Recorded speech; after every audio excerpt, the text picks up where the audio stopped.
Hello बच्चों, क्या हाल चाल। आई होप आप सभी ठीक होंगे। तो जैसा कि आपने इस वीडियो के टाइटल पढ़ ही लिया होगा, इसमें लिखा है how to score 70 out of 70 in your boards exam. जो कि कौन सा सब्जेक्ट है आपके पास, वो है केमिस्ट्री का। सबसे पहले हम बात करेंगे अपने केमिस्ट्री सब्जेक्ट में कि हमारा जो केमिस्ट्री होता है ये 3 पोर्शन में डिवाइड होता है। पहला जो है हमारा वो है फिजिकल केमिस्ट्री, फिर आता है हमारे पास इसमें इनऑर्गेनिक, देन आता है हमारे पास ऑर्गेनिक केमिस्ट्री। फिजिकल केमिस्ट्री का जो वेटेज रहता है हमारे बोर्ड एग्जाम में वो रहता है 23 मार्क्स का। देन इनऑर्गेनिक का हमारे पास रहता है 14 मार्क्स का, और ऑर्गेनिक का जो होता है वो होता है 33 मार्क्स का हमारा ये वेटेज होता है। अब फिजिकल में कौन कौन से चैप्टर आते हैं उसके बारे में जान लेते हैं। सबसे पहले फिजिकल में हमारे पास है सॉल्यूशन, फिर आता है हमारे पास इलेक्ट्रोकेमिस्ट्री, देन आता है हमारे पास केमिकल काइनेटिक्स। उसके बाद इनऑर्गेनिक की बात करने वाले तो इनऑर्गेनिक में है कोऑर्डिनेशन कंपाउंड, और हमारे पास आता है डी एंड एफ ब्लॉक। और ऑर्गेनिक जो है हमारे पास सबसे ज्यादा वेटेज लेके चलता है, यानी कि अगर हम 70 नंबर का हमारा पेपर जो होता है उसमें से 33 मार्क्स जो है मेरे पास ऑर्गेनिक कंटेन करता है। अगर मैं ऑर्गेनिक के चैप्टर्स की बात करूं तो ऑर्गेनिक में मेरे पास सबसे पहला चैप्टर जो है वो है halo alkane and halo arene, then आता है अल्कोहल, फिनोल एंड ईथर, उसके बाद आता है aldehyde, ketone and carboxylic acid, और देन हमारे पास आता है बायोमोलिक्यूल्स। ठीक है, हम एक एक पोर्शन की अप्रोच के बारे में बात करेंगे कि कैसे हमें पढ़ना है, क्या हमारा जो स्कोर हो वो क्या हो, 70 आउट ऑफ 70 आए बोर्ड एग्जाम में। ठीक है, सबसे पहले हम बात करते हैं फिजिकल केमिस्ट्री की। फिजिकल केमिस्ट्री में जो हमारे पास सॉल्यूशन वाला चैप्टर है वो आता है हमारे पास 7 मार्क्स का। देन आता है इलेक्ट्रोकेमिस्ट्री। इलेक्ट्रोकेमिस्ट्री का जो मेरे पास पोर्शन है वो आता है 9 मार्क्स का, और मेरे पास केमिकल काइनेटिक्स जो है वो कितने नंबर का आता है, वो आता है 7 मार्क्स का। अगर मैं इलेक्ट्रोकेमिस्ट्री की बात करूं तो इलेक्ट्रोकेमिस्ट्री हमारे पास सबसे ज्यादा मार्क्स का आता है, जो कि क्या है 9 मार्क्स का। और दोस्तों एक और बात बता दूं कि फिजिकल केमिस्ट्री में जो थ्योरी आती है वो इजी आती है।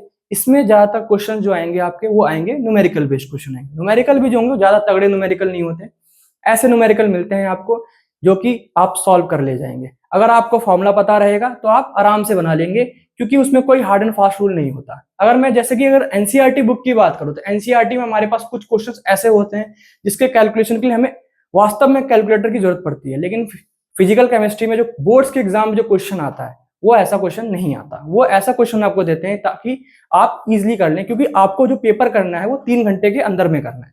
सबसे पहले मैं बात करता हूँ फिजिकल केमिस्ट्री की अप्रोच के बारे में। तो आप जैसे भी कोई लेक्चर देखें, यानी कि अगर आपने कोई ऑफलाइन कोचिंग ज्वाइन किया होगा, अगर आपने कोई ऑफलाइन कोचिंग ज्वाइन किया होगा, या फिर अगर आप ऑनलाइन पढ़ रहे हैं, तो ऑनलाइन में सबसे पहले आपको क्या करना है। देखो हमारे पास ज्यादा टाइम तो रह नहीं गया है, तो सबसे पहले आप क्या करोगे, वन शॉट लेक्चर देखना। वन शॉट लेक्चर देखने के बाद आप क्या करोगे, आप सबसे पहले बनाओगे फॉर्मूला शीट। फॉर्मूला शीट जैसे ही आपकी बन जाए, अब देखो फिजिकल केमिस्ट्री में हमारे पास काफी सारे ग्राफ होते हैं। ठीक है, आपको ग्राफ देखनी है, ग्राफ के साथ साथ आपको क्या देखना है, उनकी यूनिट भी देखनी है। और यही चीज आपको फॉर्मूले में भी करना है। जो आप फॉर्मूला शीट बनाओगे उसमें आप मैक्सिमम ध्यान किस चीज का रखोगे, वो है यूनिट का। क्योंकि एग्जामिनर क्या करता है, आपके हाफ मार्क्स जो होते हैं वो फॉर्मूला की यूनिट नहीं लिखोगे, या फिर आपने क्वेश्चन सॉल्व कर लिया उसमें आपने अगर यूनिट नहीं लिखा तो आपके हाफ मार्क्स जो होंगे वो चले जाएंगे।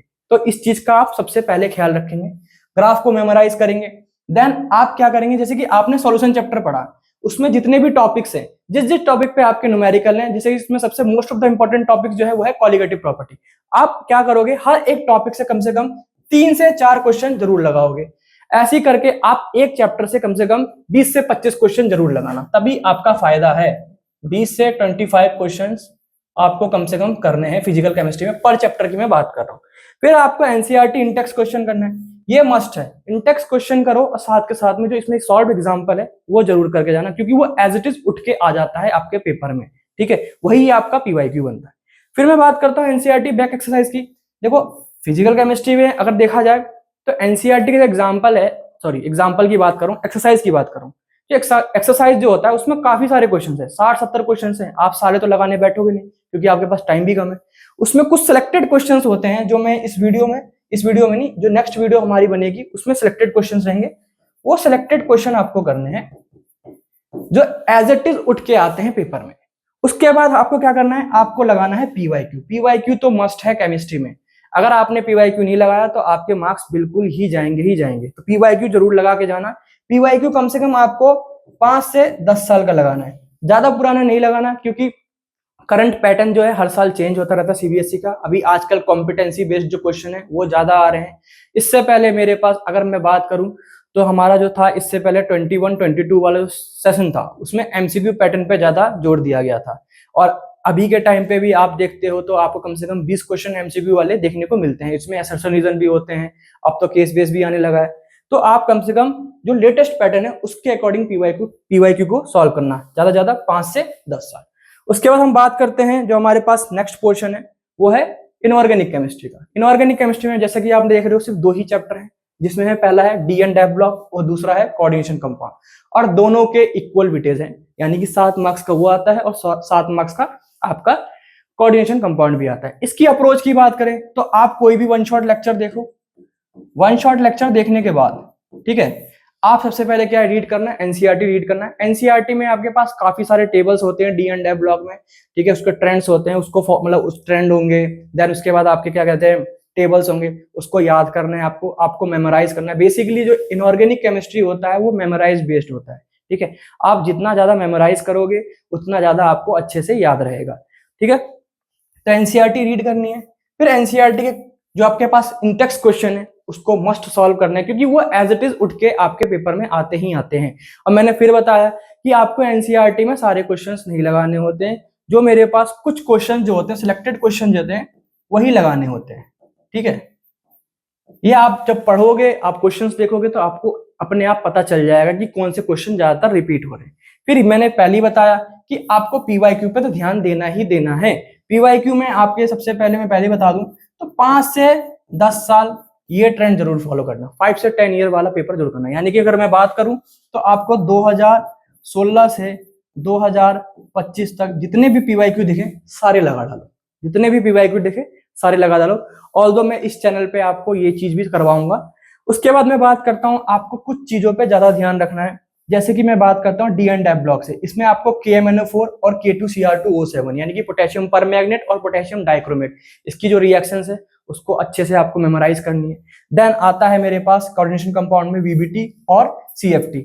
VBT से सबसे ज्यादा क्वेश्चन आता है। VBT में आपको बोल देता है हाइब्रिडेशन निकालने के लिए ज्योमेट्री पूछी जाती है, तो आपको ये जो टॉपिक्स हैं इस पे ज्यादा फोकस करना है, क्योंकि क्वेश्चन जो आएंगे इससे ज्यादातर आते रहते हैं।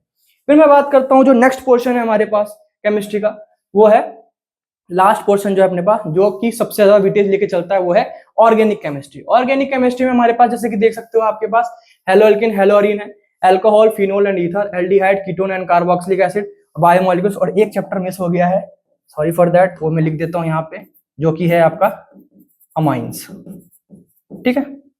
तो आपके पास टोटल कितने चैप्टर है मेरे पास? आपके पास है 1 2 3 4 5 चैप्टर्स है मेरे पास। ये भी आपके 6 से कम 7 मार्क्स का आता है, ठीक है। तो ऑर्गेनिक केमिस्ट्री में मेरे पास 5 चैप्टर हैं। सबसे ज्यादा दिक्कत जो होती है बच्चों को वो इसी में ही होती है, उनको समझ नहीं आता है ऑर्गेनिक कैसे पढ़ना है, क्या करना है। उसकी मैं एक डिटेल वीडियो जरूर डालूंगा कि ऑर्गेनिक केमिस्ट्री आपको कैसे पढ़नी है, ठीक है। लेकिन सबसे पहले मैं यहाँ की अप्रोच की बात करता हूँ कि आपको ऑर्गेनिक केमिस्ट्री में पढ़ना कैसे है, ठीक है। तो ऑर्गेनिक केमिस्ट्री अगर आप स्टार्ट कर रहे हो, अगर आपको ऑर्गेनिक केमिस्ट्री में कुछ नहीं आता, तो मैं पहले बता रहा हूँ सबसे पहला काम करना, चुपचाप जाके ये बायोमोलिक्यूल्स का चैप्टर पढ़ लो। चुपचाप जाके ये बायोमोलिक्यूल्स का चैप्टर पढ़ लो, जो कि 7 मार्क्स का आएगा, ठीक है। ये चैप्टर बहुत ईजी है, इसमें बस खाली कुछ स्ट्रक्चर्स होते हैं। पेपर में स्ट्रक्चर ऑल्दो बनाने के लिए नहीं आएगा, लेकिन आपको मेमोराइज करना पड़ेगा। एज अ बायो की तरह चैप्टर है ये। जैसे बायो में आप क्या करते हो, थ्योरी पढ़ते हो, याद करते हो, सारा काम मस्त हो जाता है। वही चैप्टर है मेरे पास बायोमोलिक्यूल्स, ठीक है। 7 मार्क्स का इजी चैप्टर है, आराम से याद हो जाएगा। फिर मैं बात करता हूँ आपको क्या करना है। सबसे पहली बात है नोमेनक्लेचर पे जरूर ध्यान देना। नोमेनक्लेचर यानी कि मैं बात कर रहा हूँ IUPAC की, ठीक है। और नोमेनक्लेचर के साथ साथ आपको कॉमन नेम भी याद होने चाहिए। पेपर में क्या होता है कभी कभी कि कॉमन नेम, पेपर में क्या होता है कि सीधा सीधा क्या होता है, कॉमन नेम उठ के आ जाता है, ठीक है। कॉमन नेम का स्ट्रक्चर उठ के आ जाता है, तो आपको ये चीज जरूर देखनी है। एनसीईआरटी में इसके हर एक चैप्टर के अलग अलग टेबल बन रखे हैं, आपको जरूर उसको देख के जाना है। फिर मैं बात करता हूँ नेम रिएक्शन। ये तो मस्ट है, ये तो आपका एज इट इज उठ के आ जाता है, ठीक है। जैसे वुर्ज रिएक्शन क्या होता है, वुल्फ क्रिश्नर क्या होता है, ठीक है, सैंडमेयर रिएक्शन क्या होता है, तो आपके नेम रिएक्शन जो है ये एज इट इज उठ के आ जाते हैं। फिर आते हैं कन्वर्जेंस वाले क्वेश्चंस, ठीक है। कन्वर्जेंस के रोड मैप आपको याद रखने हैं। जैसे कि मान लो ए कंपाउंड है, ए से बी बन रहा है, ठीक है, इसमें मेरे पास कुछ रिएजेंट लग रहा है, इस रिएजेंट का नाम बताओ। इस तरह के क्वेश्चन आपके आते हैं कन्वर्जेंस वाले, यानी कि रोड मैप की मैं बात कर रहा हूँ।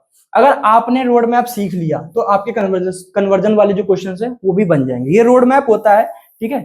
ऐसे ही मेरे पास बी से सी बनता है, ठीक है, आप बना लोगे।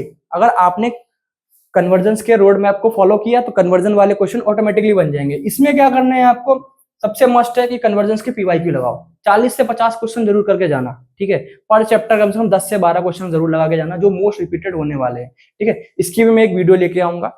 देन मैं बात करता हूँ, ये भी मस्ट इंपॉर्टेंट है ऑर्गेनिक में, कि आपको टेस्ट को डिफरेंशिएट करना होता है। जैसे कि अगर मेरे पास एक आता है लुकास रिएजेंट, लुकास रिएजेंट क्या करता है, प्राइमरी, सेकेंडरी और टर्सरी अल्कोहल को क्या करता है, डिफरेंशिएट करता है, ठीक है। ऐसे मेरे पास टॉलेंस टेस्ट होता है, मेरे पास ऐसे मेरे पास क्या होता है, फेलिंग टेस्ट होता है, आइडोफॉर्म टेस्ट होता है। तो ये टेस्ट आपके लिए बहुत इंपॉर्टेंट है, जो पेपर में एज इट इज उठ के आते हैं।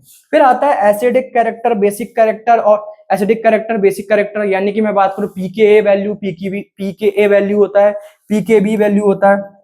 ये एसिडिक कैरेक्टर, बेसिक कैरेक्टर, इससे क्वेश्चन आते हैं, ये आपके एमसीक्यू उठ के आ जाते हैं। तो ये मेरे पास कुछ अप्रोच है जो आप फॉलो करोगे तो आप यकीनन कम से कम 70 आउट ऑफ 70 आराम से ले आओगे। जो मैंने बताया अगर इस तरीके से आप फॉलो करोगे, आराम से आप 70 आउट ऑफ 70 लेके आओगे। लेकिन सबसे पहली बात यह है कि आपको उसके लिए पढ़ना पड़ेगा, ठीक है। पढ़ना इज अ मस्ट। और उसके बाद दूसरी चीज क्या है कि अपने जो भी तो आप